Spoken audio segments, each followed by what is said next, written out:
Hello students, आज हम लोग मोल कॉन्सेप्ट में दो नए रिएक्शन के बारे में पढ़ेंगे। एक तो है यार सीक्वेंशियल रिएक्शन, जिस पे ऑलरेडी यार मैंने क्वेश्चन पहले से लिख कर रखा है। दूसरा पढ़ेंगे पैरेलल रिएक्शन, और इसके साथ अपना जो यूनिट फर्स्ट है मोल कॉन्सेप्ट का वो हो जाएगा कंप्लीट। ठीक है, तो चलो यार पहले जान लेते हैं सीक्वेंशियल रिएक्शन होता क्या है, पैरेलल रिएक्शन होता क्या है। तो पहले यार सीक्वेंशियल रिएक्शन इसे जानते हैं, इससे क्वेश्चन करते हैं, उसके बाद हम लोग पैरेलल रिएक्शन पे आएंगे। तो यार समझ लेते हैं सीक्वेंशियल रिएक्शन का मतलब क्या होता है। सीक्वेंशियल रिएक्शन मतलब क्या, यदि कोई प्रोडक्ट बना, ऐसे भी कोई प्रोडक्ट बना और जो प्रोडक्ट बना वो अगले स्टेप में कंज्यूम भी हो जा रहा है, तो ऐसे रिएक्शन को ही सीक्वेंशियल रिएक्शन कहते हैं। मतलब ए से बी बना और बी से फिर सी बन गया, तो एक प्रोडक्ट बना फिर वो कंज्यूम हो गया, तो ऐसे रिएक्शन को क्या कह देंगे, सीक्वेंशियल। मतलब सीक्वेंस में चल रहा है, एक के बाद एक ऐसा चल रहा है। ठीक, तो इस पे बेस्ट क्वेश्चन जो है, इसलिए यार ये बस नाम का भाई टॉपिक है सीक्वेंशियल रिएक्शन, बाकी इसमें दमखम कुछ भी नहीं है। तो इसलिए यार तुम लोग को डरने की जरूरत नहीं है कि यार सर क्या क्या पढ़ा रहे हैं। ठीक है ना, कुछ भी नहीं पढ़ा रहे, बस सर न्यूमेरिकल ही करवा रहे हैं, प्रैक्टिस करवा रहे हैं। जो ऑलरेडी आप लोग पढ़े हुए बेसिक कॉन्सेप्ट उसी का एप्लीकेशन पे बेस्ड है, और प्रैक्टिस इसलिए इतना करवा दे रहा हूँ ताकि यार तुम लोग कहीं से भी क्वेश्चन उठाओ ना, तो तुम लोग से यार 1 अटेम्प्ट में बन जाना चाहिए।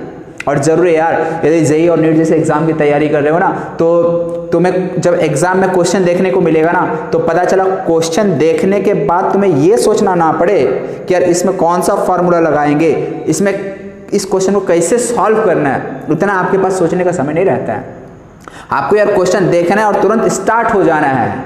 और ये कब होगा, ऐसा हैबिट कब आप में आएगा, जब आप उतना प्रैक्टिस कर लिए होगे तब। तो बस यार इसलिए इतना क्वेश्चन हम करवा दे रहे हैं, ताकि जिस भी तरह के क्वेश्चन है ना, आप क्वेश्चन देखते ही आपके दिमाग में स्ट्राइक कर जाएगा कि यार इसमें हमें फार्मूला कॉन्सेप्ट क्या लगाना है, हमें कौन से स्टेप लेना है, ये सब आपके दिमाग में आ जाएगा यूं ही सवाल देखते। तो इसलिए यार इतना प्रैक्टिस करना जरूरी है। और ये भी एनफ नहीं है, आपको इसके अलावा भी बहुत सारे क्वेश्चन जो मैंने शीट में दिया ना, वो भी आपको पैरेलली सॉल्व करते हुए चलना है, तब तो जाकर यार तुम्हारा कमांड हो पाएगा इस चैप्टर पे। और खासकर यार मोल कॉन्सेप्ट है, ठीक है ना, इस चैप्टर का ऑलरेडी बता चुके यार, इंपॉर्टेंस बहुत ज़्यादा है। हर चैप्टर में यार इस चैप्टर का एप्लीकेशन आपको देखने को मिल जाएगा। और सबसे बड़ी बात, जो अंदर से डर होता है ना, वो डर खत्म हो जाएगा यार। मतलब फिजिकल केमिस्ट्री बच्चों को जनरली टफ लगता है, क्योंकि इसमें न्यूमेरिकल होते हैं, और 10th तक तो यार बच्चे ऐसे ही मैथ्स और न्यूमेरिकल से दूर भागते हैं कि भाई हमको न्यूमेरिकल्स और मैथ्स। बहुत सारे बच्चे तो यार इसलिए भी बायो लेते हैं कि यार हमको मैथ्स से छुटकारा मिल जाएगा, लेकिन यार देखो मैथ्स से छुटकारा नहीं मिलने वाला है। ठीक है, पढ़ना तो पड़ेगा, मेहनत तो करना पड़ेगा। ठीक है, तो इसीलिए यार मेहनत करो, और कुछ नहीं कर सकते, कोई दूसरा ऑप्शन तुम लोगों के पास नहीं है। और मेहनत करोगे आखिरकार तुम्हें यार उसका जो भी फल होगा मिलने वाला है। सवाल क्या है, सवाल पे अब आते हैं। 2 PbS + O2 gives PbO + SO2, और फिर यही जो SO2 यहाँ बना है, ये सेकंड स्टेप में कंज्यूम भी हो गया HNO3 + H2O के साथ, इट गिव्स H2SO4 + 2NO।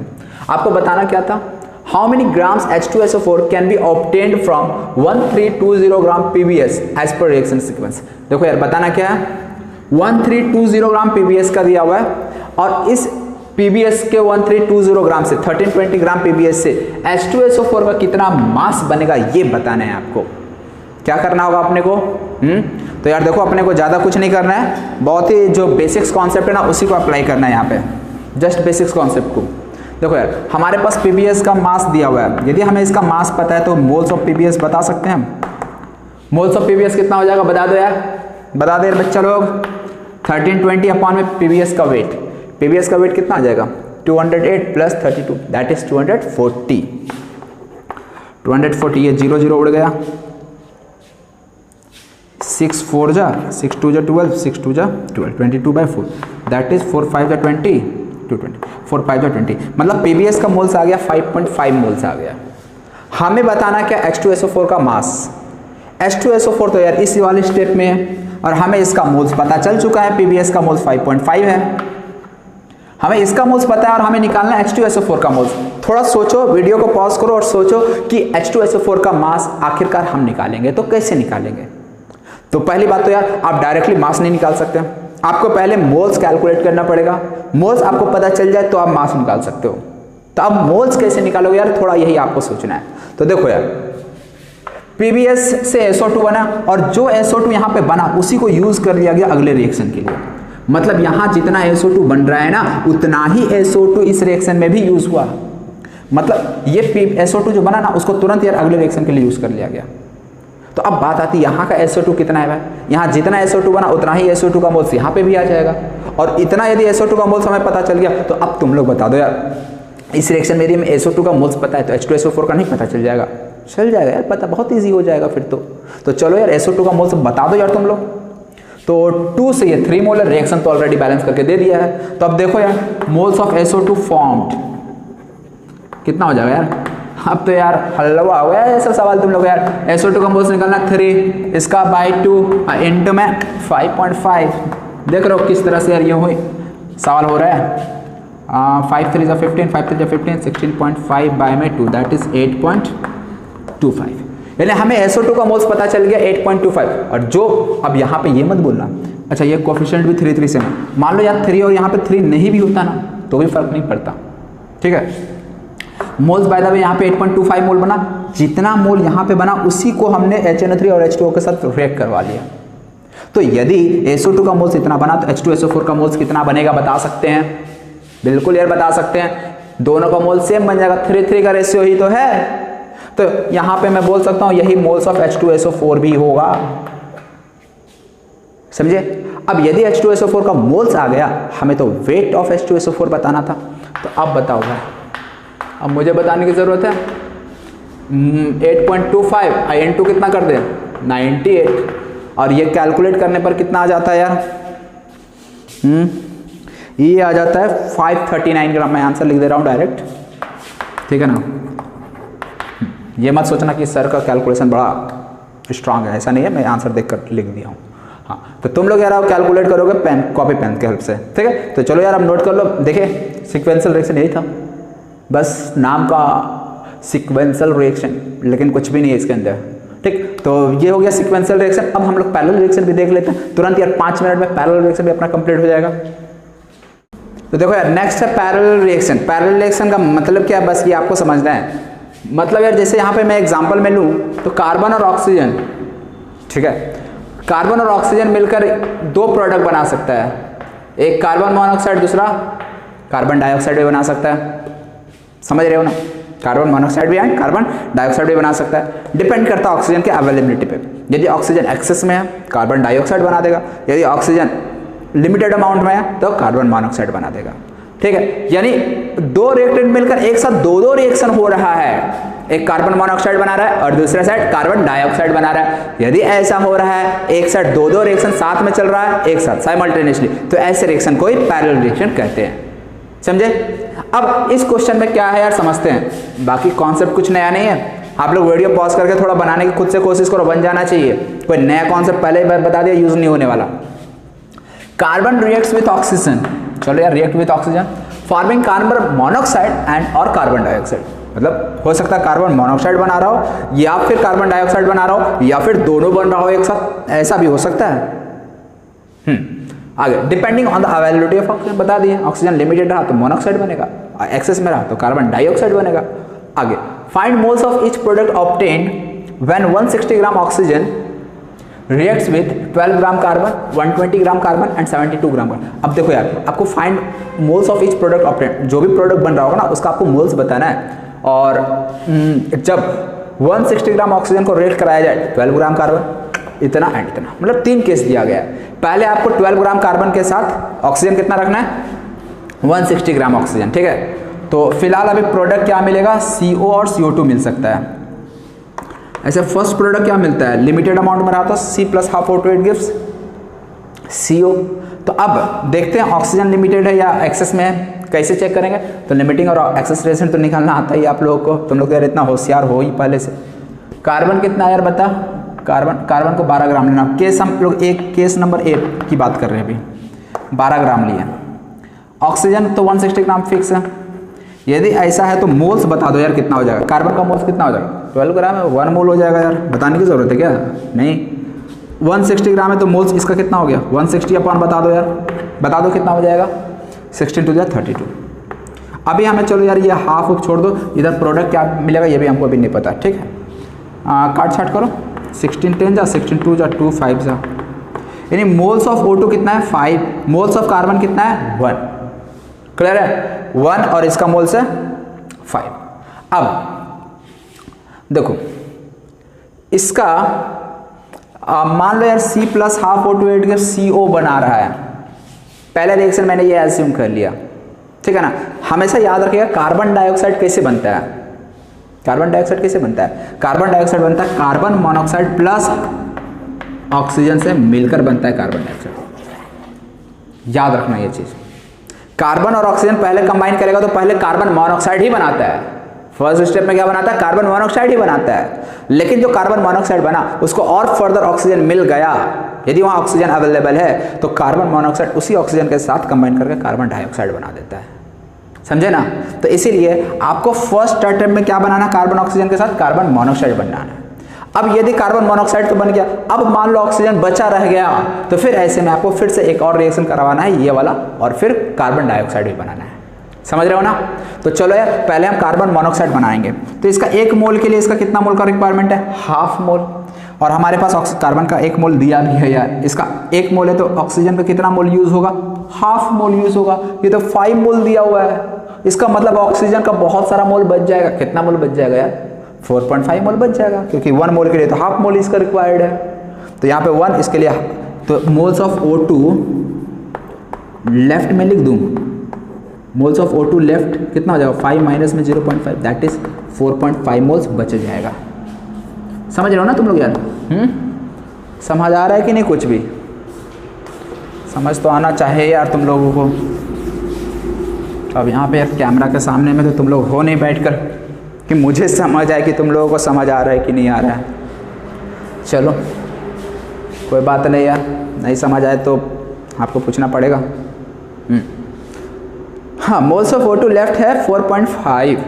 अच्छा, यदि इसका 1 मोल इसके 0.5 मोल के साथ रिएक्ट करेगा, कार्बन मोनोऑक्साइड का कितना बनेगा? 1 मोल ही बनेगा। मतलब इसका पे मोल्स कितना आ जाएगा कार्बन मोनोऑक्साइड का? 1:1 का रेशियो। और मोल्स ऑफ ये 1 है, ये हाफ मोल रिएक्ट करेगा और ये 1 मोल बनेगा। ठीक, अब तुम लोग यार ये मुझे बताना है कि यहाँ पे फर्दर रिएक्शन होगा या नहीं होगा। क्या बोलूंगा? फर्दर रिएक्शन होगा। क्यों? कार्बन मोनोऑक्साइड तो बना और मिक्सचर में ऑक्सीजन भी बचा हुआ है। कितना ऑक्सीजन बचा है? 4.5 मोल। मतलब यहाँ पे फर्दर रिएक्शन भी होगा। और अब रिएक्शन किस तरह से होगा? CO plus half O2 it give CO2। अब CO का 1 मोल ऑलरेडी दिया है, O2 का 4.5 मोल दिया है ऑलरेडी।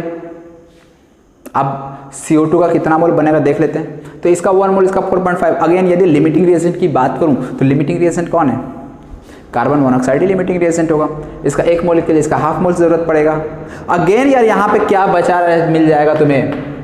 अगेन यार बता दो, मोल्स ऑफ O2 फिर से बच गया। कैसे?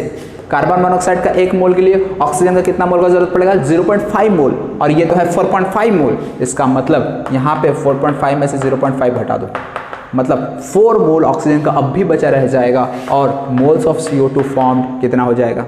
1:1 का रेशियो। मतलब CO2 का भी मोल्स कितना बनने वाला? Only 1 moles. समझ में आ रहा है? तो इस तरह से यदि मैं 12 करूँ। अच्छा, इसके बाद अब फाइनल यदि रिएक्शन मिक्सचर की मैं बात करूँ, फाइनल रिएक्शन मिक्सचर की मैं बात करूँ, तो फाइनल रिएक्शन मिक्सचर में तुम्हें क्या क्या मिलने वाला है? क्या कार्बन मिल रहा है? कार्बन खत्म हो गया पूरी तरह से। कार्बन ऑक्सीजन मिल रहा है क्या? यस, ऑक्सीजन तुम्हें मिला। कितना मोल्स? 4 मोल्स ऑक्सीजन फाइनली बच गया। देख सकते हो यार यहाँ से। और कार्बन मोनोऑक्साइड क्या फाइनली बचा? नहीं, 1 मोल बना तो था लेकिन वो फिर से कंज्यूम हो गया अगले रिएक्शन में। मोनोऑक्साइड नहीं बचा। कार्बन डाइऑक्साइड बचा? हाँ बचा। कितना बचा? 1 मोल कार्बन डाइऑक्साइड का बचा या मिला। समझे? तो इसीलिए आपको बताना था find moles of each product obtained when 160 gram oxygen. तो क्या क्या हो जाएगा? एक तो O2 मोल्स लेफ्ट बोलूंगा 4 और CO2 का फॉर्म कितना मोल फॉर्म हुआ? 1 मोल। समझ में? तो ये एक केस जब हम लोग 12 ग्राम कार्बन लिए थे तब कार्बन मोनोऑक्साइड बना, लेकिन वो फिर कार्बन डाइऑक्साइड में कन्वर्ट हो गया। समझे? तो इस तरह से तुम लोग लिख सकते हो moles of carbon monoxide formed 1 and moles of CO2 formed is also 1। समझे? अब फाइनली यदि रिएक्शन मिक्सचर की बात की जाए फाइनल, तो ऐसे में हम क्या बोल देंगे? केवल O2 moles of O2 left 4 and moles of CO2 formed 1। That's it. ठीक, अब हम लोग सेकंड केस पे आते हैं। आप लोग यार नोट कर लो इसे पहले।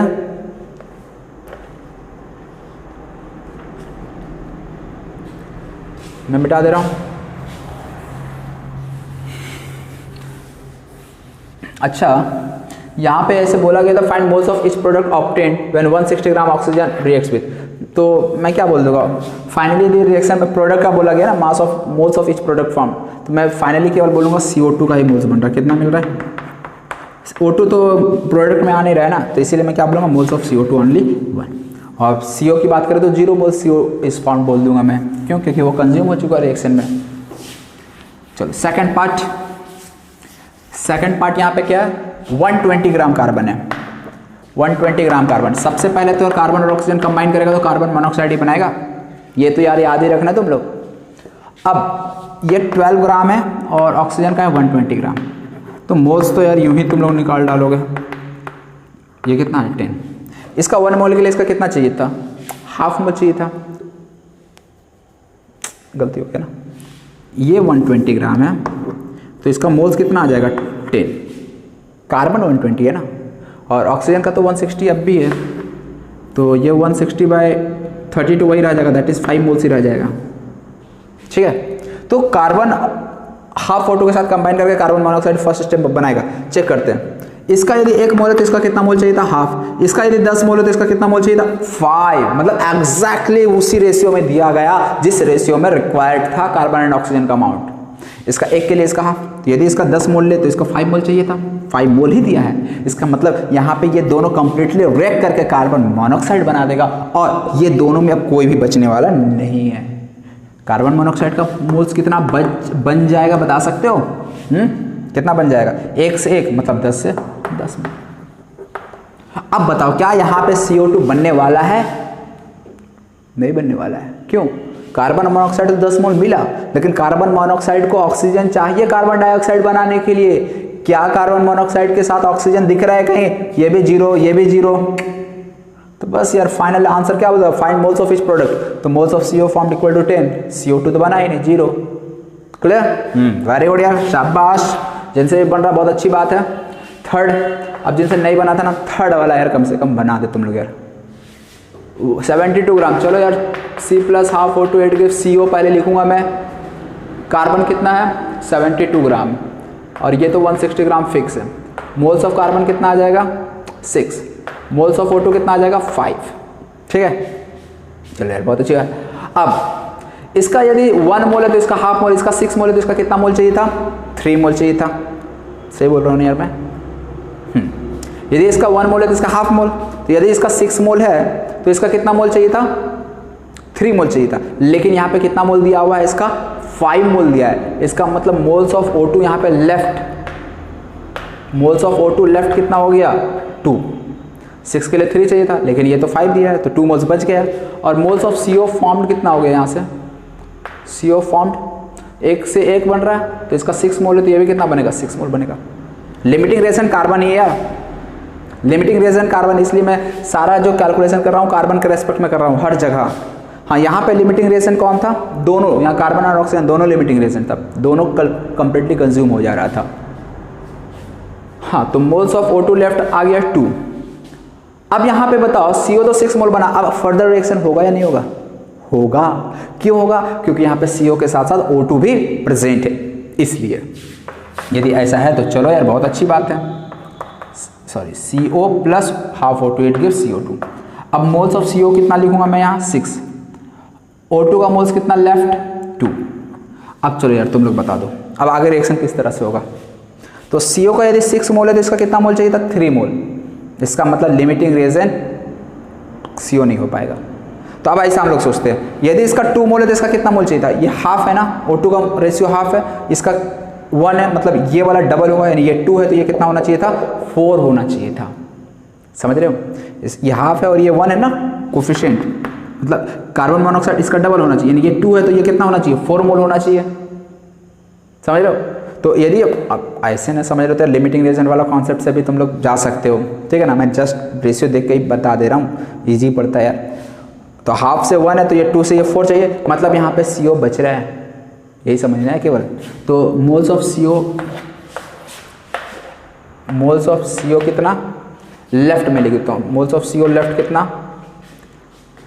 6 - 4 दैट इज 2 क्यों लिख रहा है समझ? 2 के लिए इसका 4 चाहिए होगा, तो 6 मोल था, तो 6 में से -4 कर दिया। ये सब तुम लोग नोट्स में लिख लेना यार, मैं यहाँ पे शॉर्टकट में लिख दे रहा हूँ। तुम लोग पता चला 1 महीने और 1 साल के बाद जब नोट्स खोलोगे ना तो समझ में ही नहीं आएगा यहाँ पे सर ने 4 कैसे लिख दिया। इसलिए तुम लोग यार स्टेप बाय स्टेप लिखोगे। मेरे पास जगह भी कम रहता है, इसलिए यार हम थोड़ा शॉर्टकट मार लेते हैं, तुम लोग को नहीं मानना है। CO तो लेफ्ट दिख गया। और बताओ यार मोल्स ऑफ CO2 कितना बनेगा? तो रेशियो 1:1 है, ये 1:1 है। और इसके रेस्पेक्ट में देखो तो ये क्या है, हाफ है तो ये 1 है, मतलब लिमिटिंग रेशियो तो यहाँ O2 था, O2 कंप्लीटली कंज्यूम हो रहा था, CO तो बच गया, तो लिमिटिंग रेशियो O2 है, तो इसके रेस्पेक्ट में कैलकुलेशन करेंगे तो हाफ मोल के लिए 1 मोल है, तो 2 मोल के लिए कितना आ जाएगा? 4 मोल्स आ जाएगा। मतलब मोल्स ऑफ CO2 कितना बच जाएगा? 4। यहाँ फॉर्म लिख देता हूँ, समझ रहे हो? तो यही यार 3 पार्ट था, समझे? तो पैरेलल रिएक्शन किस तरह से हो रहा है, मतलब दो रिएक्शन एक साथ चल रहा है, कार्बन ऑक्सीजन के साथ कार्बन मोनोऑक्साइड भी बना रहा है और फिर वही कार्बन ऑक्सीजन मिलकर कार्बन डाइऑक्साइड भी बना रहा है। कार्बन मोनोऑक्साइड कार्बन डाइऑक्साइड दोनों का फॉर्मेशन एक साथ हो रहा है, तो ऐसे रिएक्शन को पैरेलल रिएक्शन कहते हैं। बाकी कॉन्सेप्ट आपको कुछ भी नया नहीं मिलेगा, इसलिए आप बस हेडिंग डाल लेना पैरेलल रिएक्शन, बाकी रटने की जरूरत नहीं। पैरेलल रिएक्शन क्या होता है, सीक्वेंशियल रिएक्शन क्या होता है, इसे सोचने की भी जरूरत नहीं है, ठीक है? सब बेसिक कॉन्सेप्ट पे सवाल बन जाता है। तो चलो यार, ये अपना सीक्वेंशियल और पैरेलल रिएक्शन हो गया यहाँ पे एंड, ठीक है? तो एक क्वेश्चन और मैं यहाँ पे डिस्कस कर दे रहा हूँ, लास्ट क्वेश्चन, आप लोग इसको पहले नोट कर लो। देखिए यार, ये क्वेश्चन यहाँ पे मैंने लिख दिया हूँ आपके सामने। ये क्वेश्चन ऐसा नहीं कि सीक्वेंशियल और पैरेलल रिएक्शन से रिलेटेड है, बस एक ऐसे जनरल क्वेश्चन है, आपको खुद से सॉल्व करके बताना है, ठीक है ना? थोड़ा सा दिमाग लगेगा, बिना दिमाग का तो यार सवाल बनने वाला है नहीं, थोड़ा सा दिमाग लगेगा और थोड़ा आप लोग कोशिश कीजिए, उसके बाद आप आंसर बताइए मुझे, ठीक है? हाँ, मैं बताता हूँ, अब इधर आप लोग ध्यान से देखना। I2 and Cl2 are made to react completely. देखो यार, सबसे पहले तो I2 और Cl2 रिएक्ट कर रहा है और ये रिएक्ट करके क्या बना रहा है? Are made to react completely. Completely का मतलब दोनों के दोनों लिमिटिंग रिएक्शन हो गए, यही मतलब होता है। कंप्लीटली रिएक्शन हो रहा है ना, मतलब I2 Cl2 दोनों का दोनों लिमिटिंग, मतलब दोनों में से कोई भी बचने वाला नहीं है, ये मतलब है। Are made to react to yield a mixture of ICl and ICl3। ये बना दिया ICl और ICl3 बना दिया, ICl एंड ICl3 बना दिया। Ratio of moles of ICl and ICl3 formed, यानी ICl और ICl3 का जो मोल्स जो फॉर्म होगा ना, उसका रेशियो बताना है। आयोडीन का एटॉमिक मास और क्लोरीन का एटॉमिक मास दिया है, और ऐसे भी नहीं भी दिया होता ना तो याद होना चाहिए। सिल्वर का, आयोडीन का, जिंक का, कॉपर का, आयरन का, ये सब का मैंने बताया था जो आपको याद होनी चाहिए। एटॉमिक नंबर 20 के अबव वालों में से ये सब है, इंपॉर्टेंट है। आयोडीन, सिल्वर, ये सब याद होनी चाहिए। आयोडीन का 127, सिल्वर का 108, ठीक है ना? ये सब नोट करके लिख लेना या फिर जाके याद कर लेना, ज़रूरत पड़ता है बहुत ज़्यादा। हाँ, तो यहाँ पे हमें आयोडीन का 25.4 मोल्स ग्राम दिया, ये ग्राम है, और क्लोरीन का 14.2 ग्राम दिया है। तो मोल्स बता सकते हो, मोल्स ऑफ आयोडीन कितना हो जाएगा? 24.5 डिवाइडेड बाय I2 है ना, तो 127 इंटू 254, ये पॉइंट हटेगा, बाई 10 आएगा, दैट इज़ 0.21, ठीक है? मोल्स ऑफ I2 ये तो तुम लोग भी निकाल लो यार। मोल्स ऑफ Cl2 14.2 अपॉन में कितना आ जाएगा? 35.5 इंटू 2 दैट इज 71। ये पॉइंट हटाओ, यहाँ पे 10 आ जाएगा, 7, ये भी 2 जा उड़ जाएगा, 2/10 दैट इज 0.2। मतलब मोल्स ऑफ Cl2 आ गया 0.2। हमें इसका और इसका मोल्स बताना है कितना फॉर्म होगा यदि हमारे पास I2 का मोल्स है 0.1 एंड Cl2 का मोल्स है 0.2। समझे? तो कैसे बताया जाएगा, क्या स्टेप्स हमें लेना पड़ेगा? तो देखो यार, इसके लिए मैंने मान लिया ICl का मोल्स, रिएक्शन बैलेंस है कि नहीं चेक कर लो यार। I2 plus Cl2 gives ICl, iodine 2 है, अच्छा रिएक्शन बैलेंस तो है, ये 1:2 है, और ये ICl एंड ICl3 का रेशियो भी 2 आयोडीन क्लोरीन 4, सही है। रिएक्शन बैलेंस हो गया, बस 2 Cl2 करना था। अब यहाँ से देख सकते हो 0.1 मोल है तो इसका 0.2 मोल, बिल्कुल यार सही है। यदि ऐसा है तो ICl एंड ICl3 हमें इसका मोल्स का रेशियो बताना है, ठीक है? कैसे बताएंगे? देखो, मान लो मैं इसका मोल्स मान लेता हूँ x और इसका मान लेता हूँ मैं y मोल्स बन रहा है। रिएक्शन के दौरान इसका x मोल बना और इसका y मोल बना, और अब मैं क्या करता हूँ, हमें x और y के बीच में रिलेशन निकालना, x/y का वैल्यू निकालना है ना। तो x/y देखो यार कैसे निकलेगा, मैं मान लेता हूँ POC लगा देता हूँ, POAC किस पे, पहले आयोडीन पे लगा देता हूँ। यदि आयोडीन एटम पे मैं POAC लगा दूँ तो आयोडीन यहाँ पे है, कितना मोल है, 0.1 मोल।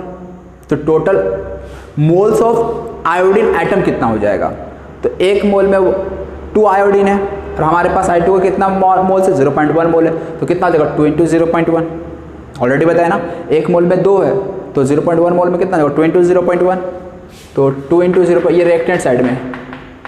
और रिएक्टेंट साइड में कोई आ रहा है क्या, इधर तो Cl है, आयोडीन है ही नहीं है, तो आयोडीन रिएक्टेंट साइड में इतना। अब प्रोडक्ट साइड में आयोडीन कितना है, यहाँ पे एक मोल में 1 है और इसका x मोल माने हुए हैं, तो x × 1 दैट इज x।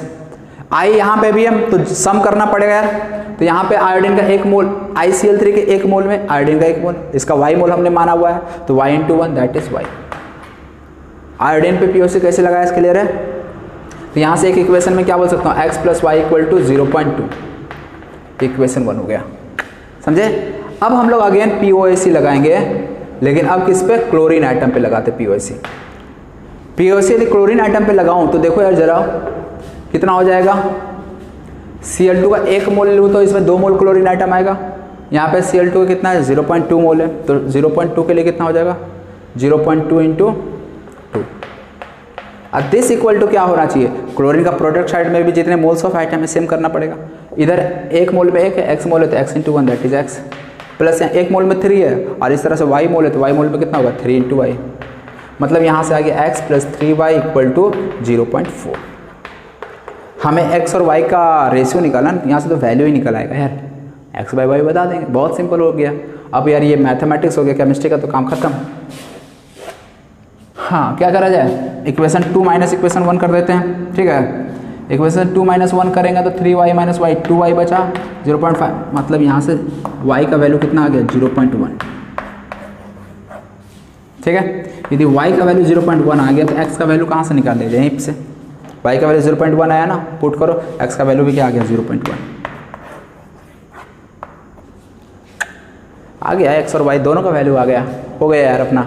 तो रेशियो x/y का रेशियो पूछा गया था ना सवाल में, ratio of moles of ICl and ICl3 formed is, तो x/y का वैल्यू क्या था, दोनों सेम है, दैट इज रेशियो क्या हो जाएगा 1:1, दैट्स इट, खत्म हो गया यहाँ पर सवाल, समझे। तो थोड़ा सा सवाल में POAC को किस तरह से अप्लाई करना, ये चीज़ थोड़ा समझ में आया होगा, ठीक है। बाय द वे बिना POAC के भी सवाल को बनाया जा सकता था, ऐसा नहीं कि नहीं बनाया जा सकता था। इसका 1 मोल, इसका 2 मोल रिएक्ट कर रहा है,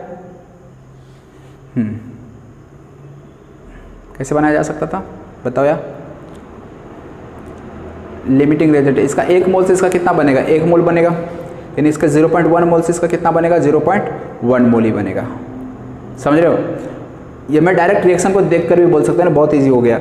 0.1 मोल इसका आया ना, इसका यदि 0.1 मोल है तो रेशियो 1:1 ही है, लिमिटिंग रेजेंट दोनों है, इसके रेस्पेक्ट में भी इसका मोल्स बता सकते हो, इसके रेस्पेक्ट में भी इसका मोल्स बता सकते हो। यदि ये 0.1 मोल्स आया तो इसका भी 0.1 मोल्स ही बनेगा, सो सिंपल। और सेम यहाँ पे यदि 0.1 है तो यहाँ पे भी कितना बनेगा 0.1, रेस दोनों 0.1 वही आ रहा था, इतना कुछ करने का जरूरत ही नहीं था। कोई बात नहीं यार, कॉन्सेप्ट सीख तो गए, POAC कैसे लगाया जाता है, कहाँ लगाया जाता है, ठीक है ना। बाकी इस क्वेश्चन में नहीं भी करा तो डायरेक्ट बता सकते। और भी यार मान लो Cl2 का रेस्पेक्ट में तुम कैलकुलेट, ये भी तो लिमिटिंग रेजेंट है, दोनों का दोनों कंप्लीटली कंज्यूम हो रहा है, देख सकते हो 1 मोल के लिए 2 मोल, 0.1 के लिए 0.2 एक्जैक्टली आ रहा है, दोनों लिमिटिंग है। तो इसके रेस्पेक्ट में भी चलो देख लेते हैं आ रहा है कि नहीं 0.1 वैल्यू, तो इसका 2 मोल के लिए इसका 1 मोल बन रहा है ना, हमारे पास Cl2 का मोल कितना है 0.2, यदि इसका 0.2 है तो इसका कितना मोल बनना चाहिए, हाफ, 2:1 का रेशियो है ना, यानी ये 0.2 है तो ये 0.1 ही बनना चाहिए, बन रहा है। अगेन इसको यदि रिलेट कर दूँ तो 2 मोल से इसका 1 मोल बन रहा है, इसका 0.2 मोल है, 0.2 के लिए इसका कितना बनना चाहिए 0.1, समझे। देख रहे हो कितना सवाल इजी हो गया, ये सब कुछ करने की ज़रूरत ही नहीं थी। तो चलो कोई बात नहीं यार, जहाँ जैसे तुम लोग को दिमाग स्ट्राइक करे वैसे तुम लोग क्वेश्चन सॉल्व करना, ठीक। तो अपना जो मोल कॉन्सेप्ट का यूनिट 1 पार्ट था ना, मैं बोल सकता हूँ कि यहाँ अपना कंप्लीट हो गया। यूनिट 1 का है तो जो भी मोल से रिलेटेड प्रॉब्लम्स थे, अब हम लोग को 2 यूनिट और मोल कॉन्सेप्ट में पढ़ना, 2 यूनिट डरना मत यार, मतलब 1 यूनिट 2 लेक्चर का और 1 यूनिट 1 से 2 लेक्चर का, मतलब 3 से 4 लेक्चर में अपना पूरी तरह से बोल सकता हूँ मोल कॉन्सेप्ट खत्म हो जाएगा, ठीक है ना। बहुत सारे बुक्स में क्या है, मोल कॉन्सेप्ट में ही यार जो रेडॉक्स हम लोग पढ़ते हैं ना, स्टिक्योमेट्री 2 का कैलकुलेशन, वो सब फर्स्ट चैप्टर में दे दिया जाता है। तो वो मैं अलग से रेडॉक्स में आप लोगों को पढ़ाऊंगा, तो इसलिए हो सकता है तुम लोगों को बहुत सारे क्वेश्चन दिख जाए इक्विवेलेंट पे बेस्ड, नॉर्मेलिटी पे बेस्ड, ऑक्सीडेशन नंबर से रिलेटेड क्वेश्चन। तो जहाँ भी ऑक्सीडेशन नंबर, इक्विवेलेंट वेट, मिली इक्विवेलेंट, नॉर्मेलिटी, ये सबसे रिलेटेड क्वेश्चन दिख जाए ना, तो फिलहाल आपको छोड़ देना है। वो सब आप बनाओगे जब मैं रेडॉक्स पढ़ाऊंगा तब, ठीक है। वो स्टिक्योमेट्री 2 में आता है। फिलहाल इसमें भी मुझे कॉन्सेंट्रेशन पढ़ाना है, जो कि molarity, mole fraction, mass percentage, weight by weight percent, weight by volume percent, ये सब अपने को जानना जरूरी है, ठीक है। तो अगले क्लास में हम लोग कॉन्सेंट्रेशन स्टार्ट करेंगे, ठीक है। तो क्लास के लिए अभी के लिए इतना ही, ठीक है। तो अभी वीडियो को यहीं एंड करता हूँ। अगले क्लास में हम लोग फिर से मिलने वाले हैं। वीडियो देखने के लिए बहुत बहुत thanks. Bye bye and have a nice day.